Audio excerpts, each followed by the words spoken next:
रामकृष्ण मंडळी, एकादशीला पंढरीला जायला नाही मिळालं म्हणून आज आम्ही चाललो आहोत पंढरपूरला. Welcome to our mini blog. आता आम्ही विठुरायाच्या पंढरीमध्ये पोहोचलो आहोत.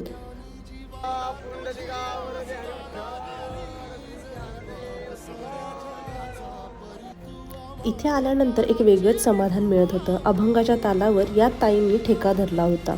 विठू माऊलीसाठी अख्खी पंढरी सजली होती. विठ्ठलाचं दर्शन तर नाही झालं, पण आमच्या विठू रखुमाईचं दर्शन मात्र आम्हाला नक्की झालं आणि निघालो आम्ही प्रदक्षिणा मार्गाकडे. पण हा मोह काही आम्हाला आवडला नाही.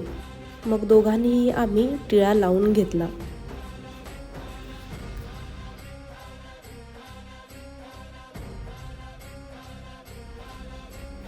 कसा वाटतोय माझा सावळा विठ्ठल. अखेर मनापासून नमस्कार करून आणि प्रसाद घेऊन आम्ही निघालो परतीच्या वाटेला.